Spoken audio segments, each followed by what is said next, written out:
itu ada yang tidak percaya bahwa memang apa yang kami lakukan berkaitan dengan gugatan-gugatan batu bara tidak percaya, maka saya meminta atau dengan suka hati menemui siapa yang tidak percaya itu, nanti saya temukan kepada investor-investor batu bara yang memang benar-benar menyetorkan uangnya kemudian rugi, ya kan?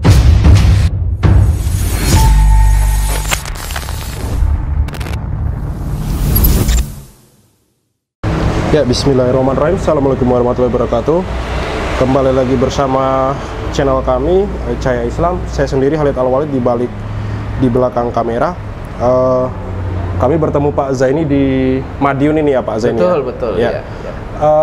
Ini untuk kita akan bahas mengenai Paytrend Asset Management ya. Betul, Pak Zaini ya. Ini kemarin juga sudah beredar di berita dan viral di mana-mana. Saya juga banyak melihat di lini masa Twitter. Ini Paytrend tutup Pak Zaini, ditutup oleh OJK. Dan ada berbagai tanggapan Yusuf Mansur di situ. Nanti kita akan bahas satu-satu tanggapan Yusuf Mansur karena saya ada melihat beberapa tanggapan Yusuf Mansur dengan judul berbeda di media massa gitu Pak Zaini. Saya yang pertama ini untuk Pak Zaini, saya tanyakan dulu gimana tanggapan Pak Zaini mengenai ditutupnya Paytrend Asset Management ini Pak Zaini. Kalau saya menanggapi dengan ditutupnya aset manajemen itu ya alhamdulillah Mas.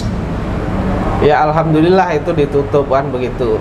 Karena kan berkaitan dengan Paytrend Asset Management ini ya kan, dengan ditutupnya tentu memang ada beberapa kesalahan yang dianggap oleh OJK ya.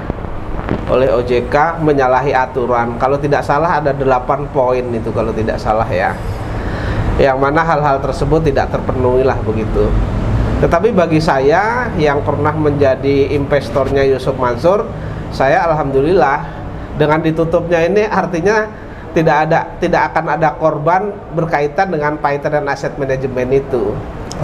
Nah, kemudian yang berikutnya dengan ditutupnya aset manajemen ini maka sudah membuktikan kepada publik, kepada masyarakat bahwa Yusuf Mansur dalam bisnis Paytrend yang di bawah naungan Paytrend Asset Management itu tidak profesional begitu. Artinya kalau tidak profesional ya dampaknya kan ditutup seperti itu. Ya, tapi ke belakangnya tentu dengan adanya itu ditutup, tentu tidak akan ada korban di Paytrend Asset Management, di mana sebagaimana korban-korban bisnis-bisnis yang lainnya, misalnya batu bara ada sekitar 250 orang yang menjadi korban. Kemudian PSI berkaitan dengan e-money itu kan sebenarnya kalau kita mau jujur ya kan banyak itu Mas. Banyak mitra-mitra yang sampai dengan saat ini uangnya tidak pulang Mas begitu. Baik Pak Zaini, di sini ada judul berita yang menanyakan bahwa Yusuf Mansur di situ, judul berita di situ Yusuf Mansur mengatakan bahwa dengan ditutupnya Paytrend Asset Management itu Yusuf Mansur memberikan pernyataan bahwa sudah tidak ada masalah lagi dengan nasabah. Artinya Yusuf Mansur mengatakan bahwa hak-hak atau uang dari nasabah ini sudah kembali semua. Itu tanggapan Pak Zaini gimana? Kalau saya dimintai tanggapan itu tentu saya tidak percaya Mas. Artinya kalau itu tidak ada kaitannya dengan orang yang berinvestasi di sana, tentu saya tidak percaya karena kan Yusuf Mansur ini selalu memang dalam bisnis ketika itu gagal bayar dan lain sebagainya mereka menganggap bahwa itu sudah selesai. Tetapi untuk lebih tepatnya ya kita lihat nanti reaksi-reaksi dari masyarakat gitu. Reaksi-reaksi dari orang yang merasa dirugikan. Karena saya pernah diceritakan oleh salah satu suami daripada orang yang pernah menjadi ustazah di Darul Quran, bahwa ustazah itu menurut suaminya itu mereka beberapa bulan hanya gajinya itu tidak dibayar penuh. Lalu kemudian dikonversi menjadi saham di Paytrend Asset Management itu. Iya. Namun saat ini memang agak sulit kami hubungi ya, kami hubungi. Kalau itu bisa kami hubungi, tentu mereka bisa bercerita banyak, Mas. Itu satu orang yang pernah saya dengar gitu. Oke. Ya. Ini juga Pak Zaini, apakah ada kaitannya antara PayTrend Asset Management dengan karyawan PayTrend yang Pak Zaini tangani yang gajinya belum dibayarkan itu, Pak Zaini? Ini sebenarnya di bawah naungan yang berbeda, tetapi orangnya itu juga Yusuf Mansur juga, iya. Ya. Artinya kalau mereka mengatakan bahwa berkaitan dengan aset manajemen katanya sudah tidak ada masalah, itu nanti kita tunggu apakah nanti muncul korban-korban berikutnya. Tetapi ketika karyawan tidak dibayar, itu real, Mas, karena yang pegang perkaranya kan saya. Yang mengajukan permohonan ke Disnaker kan saya. Kemudian yang membuat perjanjian yang dikuasakan kan saya, yang mewakili 12 karyawan itu. Dan itu kan janjinya itu kekurangan bayar terhadap karyawan, baik itu uang gaji, kemudian pesangon, kemudian THR, itu kan akan dibayar selama 6 kali kalau nggak salah. Itu baru dicicil 1 kali dan sampai dengan saat ini tidak ada beritanya. Itu pun sudah kami masukkan permohonan eksekusi, cuman sudah di-unmanning juga, PSI sudah di-unmanning juga, namun tidak datang juga. Dan jurusita yang datang pun ya, jurusita yang datang itu mendapati bahwa kantor PayTrend itu sudah kosong. Ya. Oleh karena itu, karena PSI itu berdiri, kemudian yang memberikan izin dan lain sebagainya kan Departemen Kehakiman dan Hak Asasi Manusia, Depkumham ya. Saya kira Depkumham jangan juga bertutup mata ketika itu memang sudah tidak ada kantor, kemudian tidak operasi lagi. Seharusnya Depkumham meninjau kembali. Kalau perlu juga ditutup seperti PayTrend Asset Management begitu, Mas. Ya. Ya. Ada 2 hal yang saya garis bawahi dari 8 poin alasan ditutupnya PayTrend Asset Management oleh OJK. Salah 2-nya itu satu di mana di situ dinyatakan bahwa kantornya tidak ada. Ya. Yang kedua karyawannya juga sudah tidak ada. Itu tanggapan Pak Zaini gimana? Ini kan netizen banyak yang berkomentar kenapa baru ditutup sekarang oleh OJK gitu. Ya. Jadi memang gini, Mas. Kantor PSI, Peritra Sentosa Internasional atau biasa disebut PayTrend, PayTrend e-money, kemudian PayTrend Asset Management itu kan menunjuk kantornya itu di salah satu gedung ya, yang saya tahu itu di salah satu gedung. Nah, kemudian masih berkaitan dengan karyawan yang mengajukan permohonan eksekusi, kemudian Pengadilan Negeri Bandung melakukan unmanning, itu memang jurusita itu tidak mendapati, kalau mendapati kantornya alamatnya di sana, tetapi memang sudah tidak ada kegiatan sama sekali di sana dan karyawan juga tidak ada. Nah, dan itu kan juga sudah viral bahwa memang sudah tidak ada kegiatan lagi. Jadi pantas itu kalau ditutup.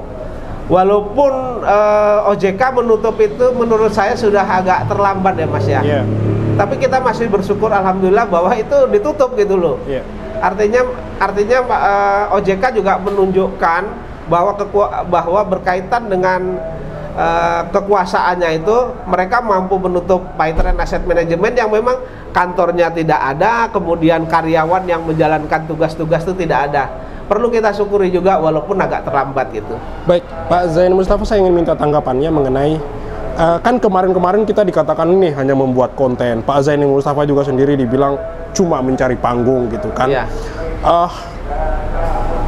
Saya ingin Pak Zaini Mustafa menyampaikan pesan kepada netizen maupun orang-orang yang sering mendengar channel-channel kita, baik itu Jia TV, Toiba, Detektif, dan juga Cahaya Islam, channel kami sendiri, mengenai bahwa selama ini kan kita sering mengkritik PayTrend ini kan, PayTrend Asset Management ini. Dengan ditutupnya PayTrend Asset Management ini, saya pengen Pak Zaini Mustafa memberi pesan kepada netizen dan masyarakat yang menonton channel ini gitu, bahwa apa yang kita usahakan selama ini itu bukan kebohongan belaka, bukan mencari konten, bukan sekedar mencari konten, apalagi mencari panggung, Pak Zaini. Mohon pesannya, Pak Zaini. Ya, jadi apa yang kita lakukan selama ini, termasuk saya komentar, termasuk mungkin Jia TV yang mewawancarai saya, Cahaya Islam, kemudian Thayyibah TV dan lain sebagainya, itu sama sekali tidak benar kalau itu hanya mencari membuat konten kemudian saya mencari panggung, tidak benar.